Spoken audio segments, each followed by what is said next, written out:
गरिमा सिंह एक ऐसा नाम जिनको लोग एक अघोषित कांग्रेसन के तौर पर जानते हैं, पहचानते हैं। इनका अक्सर इनके शोज के माध्यम से क्लियर कट एक ही एजेंडा होता है कि बीजेपी और मोदी को घेरो, at the same time India block या फिर इंडिया गठबंधन में शामिल दलों को एक सेफ हाउस प्रदान करो, मेनली कांग्रेस और आम आदमी पार्टी। इनका बायस इनके डिबेट शोज पर रह रह के टपकता है, ठीक उसी तरह जिस तरह एक छोटे बेबी के नन्ही से सुसु टपकता है। बीजेपी प्रवक्ताओं को बोलते हुए रोकना टोकना, उनके वक्तव्य के दौरान इंटरफेयर करना, ये इनका एक नोन स्टाइल है। Now you might be thinking कि ये ऐसा क्यों करती है, राइट? इसका सीधा और सिंपल सा जवाब है, ऐसा करके ये उनके फ्लो को, उनके चेन ऑफ थॉट्स को तोड़ने की कोशिश करती है ताकि वो डिबेट से डिरेल हो जाए, इनके जाल में फंस जाए और इनके हिसाब से ही जवाब दे। ये एक बहुत ही प्राचीन और पुरानी टैक्टिक है जो अक्सर ये लेफ्ट विंग वाले यूज करते हैं राइट विंग वालों के अगेंस्ट। बट क्या है ना, इन दिनों बीजेपी के प्रवक्ता भी बहुत चालू हो गए, चालाक हो गए हैं। वो अच्छे से समझते हैं, अच्छे से जानते हैं इनके टैक्टिक्स को, इनके मूव्स को। बीजेपी के प्रवक्ताओं ने अभी अच्छे से सीख लिया है कि इन जैसे बायस पत्रकारों को कैसे टैकल किया जाए, इनसे कैसे डील किया जाए। Please like, share, subscribe YouTube channel ताकि मैं से कंटेंट्स बनाते रहे। ऑलराइट दोस्तों, let's go back to the topic then. Delhi election से जुड़ा हुआ मैंने एक इंटरव्यू देखा सुधांशु त्रिवेदी जी का, hosted by none other than चाटुकार Garima Singh ji. And as usual वो अपना चिर परिचित एजेंडा और नैरेटिव थोपने की कोशिश कर रही थी इंटायर इंटरव्यू के दौरान। बट शायद उनको इस बात का अंदाजा बिल्कुल नहीं था कि दूसरों को ग्रिल करने वाली ये एंकर आज खुद बुरी तरीके से ग्रिल होने वाली है। तो पेश है आज के इस व्लॉग में उसी इंटरव्यू के एक छोटा सा अंश मेरे साथ। 3, 2, 1। और देखिए, लेकिन नरेंद्र मोदी की लोकप्रियता कम हुई है क्या? देखिए, बड़ी मजेदार बात है कि 240 पाने के बाद लोकप्रियता कम हुई है। हाँ। और 99 पाने के बाद अपार लोकप्रियता हो गई है। 6 महीने पहले एनडीए इंटैक्ट है और इंडिया गठबंधन का क्या हाल है? हाँ। इस दिल के टुकड़े हजार हुए, कोई यहाँ गिरा, कोई वहां गिरा। सुनिए, मैं भी चैलेंज कर रही हूं आपको देश की आजादी में पहली बार। सर, मैं भी चैलेंज कर रही हूँ, देश की आजादी के बाद पहली बार। ये घिसा पीटा लाइन लेफ्ट लॉबी का एक फेवरेट लाइन है इन दिनों। आपने कई सारे न्यूज एंकर्स को जो कि लेफ्ट विंग को बिलोंग करते हैं ये लाइन दोहराते हुए, ये लाइन रिपीट करते हुए सुनाई होगा। इट्स लाइक सलमान खान के बारे में ये कहना कि उनके फैन के बीच में उनकी पॉपुलैरिटी कम हो गई है। बट क्या है ना, ये मैडम शायद इस बात को हजम नहीं कर पा रही है, फिर एक्सेप्ट नहीं कर पा रही है कि मोदी की लोकप्रियता कम हुई नहीं हुई इसका तो पता नहीं, बट हाँ, सरकार तो बीजेपी की है, प्रधानमंत्री तो मोदी जी ही है। बड़ी भारत की कैबिनेट में एक मुस्लिम मंत्री नहीं है, बीजेपी का एक मुस्लिम सांसद नहीं है, और ये देश की आजादी के बाद पहली बार हुआ है। ये इतना इंक्लूसिव डेवलपमेंट कहां लेकर जाएगी भारतीय जनता पार्टी? जो आपने बात कही, इसलिए क्योंकि हमने जानते किसको बनाते हैं, हमने आरिफ मोहम्मद खान साहब को बनाया है। Sir, I am talking about parliament. मुझे बड़ी जिम्मेदारी से जवाब दीजिए सुधांशु जी, और दिल पर हाथ रखकर जवाब दीजिए। अरे मैं दिल पे हाथ। ये एक और फेवरेट सवाल है इस देश की लेफ्ट विंग का, यानी कि लेफ्ट लॉबी वालों का, पीएम मोदी की कैबिनेट को लेकर कि उनकी कैबिनेट में भाईजान लोगों को नो एंट्री किस लिए है। तो मैं उन सबसे एक ही बात कहना चाहूंगा कि क्या आपने मोदी जी और बीजेपी को लोकसभा इलेक्शन में वोट दिया था? नहीं ना, तो काहे रो रहे होते? क्या कहता हूँ कि मुस्लिम समाज का जो कंट्रीब्यूशन है उसको कभी ढेला पर माना है? पहला gallantry award winner brigadier Mohammad Usman, Uttar Pradesh के गाजीपुर का, कोई गया हो तो बताइए। आजमगढ़ के थे।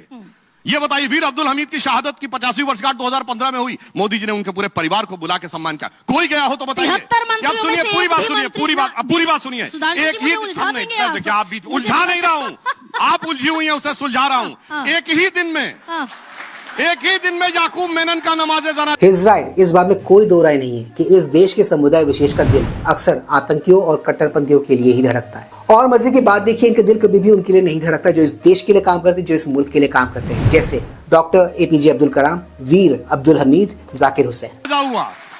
और एक ही दिन में डॉक्टर कलाम का नमाज़े जनाजा हुआ। कोई नहीं गया डॉक्टर कलाम के नमाज़े जनाजा में, सब याकूब मेनन के नमाज़े जनाजा में गए। सुधांशु त्रिवेदी ठीक है, नहीं ये ठीक है, इसी को समझिए। सुधांशु त्रिवेदी ठीक है, समझिए। सुधांशु, मैं बता रहा हूँ। सुधांशु जी एक सेकंड। सुधांशु त्रिवेदी मंथन के मंच पर जायज बात कह रहे हैं, और मैं डंके की चोट पर कह रही हूँ, सच कह रहे हैं। लेकिन सुधांशु त्रिवेदी कहे कि मोदी कैबिनेट में 73 मंत्रियों में से एक भी मुसलमान सांसद क्यों नहीं? एक भी। चलो, एक बात तो अच्छी हुई कि ये भी मान रही हैं कि जो कुछ भी आपस सुधांशु त्रिवेदी जी ने कहा एकदम सही का, एकदम ठीक कहा, क्योंकि इनके पास ऑप्शन भी नहीं था। जो वो कोट कर रहे थे, जो वो कह रहे थे, वो सच ही तो है। सांसद बीजेपी का मुसलमान क्यों नहीं है? 20 करोड़ मुसलमानों में से बीजेपी को एक भी मुसलमान ऐसा नहीं मिलता जो किसी लोकसभा से जीत कर आए। आपने बिल्कुल सही कहा। इसका मतलब मुसलमान को मुसलमान के हिसाब से देखना आपकी फितरत है। मगर अफसोस की बात यह है कि मुसलमान को आप मुसलमान नहीं देखते, वोट बैंक के रूप में देखते हैं।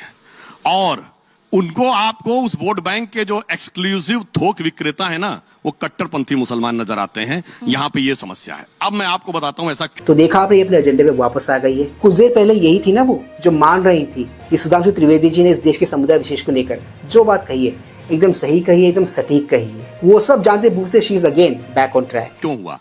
आजादी के बाद अभी ये बताइए, उस्ताद जाकिर हुसैन की डेथ हुई, कोई गया उनके घर? सर सच्चाई है ना, पूरी बात। There is no minister. मैं पूरी बात कह रहा हूं। मिनिस्टर क्यों, मैं बताना चाहता हूं। जो अच्छा और सच्चा मुसलमान होगा उसके साथ कभी ये नहीं खड़े होंगे सेकुलर दल। इनको अपराधी और आतंकवादी चाहिए। उस्ताद बिस्मिल्लाह खां को भारत रत्न कब मिला? अटल जी की सरकार में, जिसने पहली शहनाई बजाई थी। ये बताइए, अशफाकुल्लाह खां के घर पे कभी गए? मलिक मोहम्मद जायद। ये इन्होंने दबा दी यहाँ पर कमजोर नस्ल लेफ्ट विंग वालों की। जी हाँ, इन्होंने एकदम सही कहा। ये लेफ्ट विंग जितने भी है, लिब्रांडू जितने भी है, सेकुलरिस्ट, ये जो बीमार सेकुलरिस्ट है, ये जितने भी है, इनका हाथ अक्सर आप पाओगे आतंकियों के साथ। क्योंकि समुदाय विशेष के वो लोग जो इस देश के लिए काम करते हैं, जो इस मुल्क की तरक्की के लिए काम करते हैं, उनसे तो इनको कोई लेना देना है नहीं।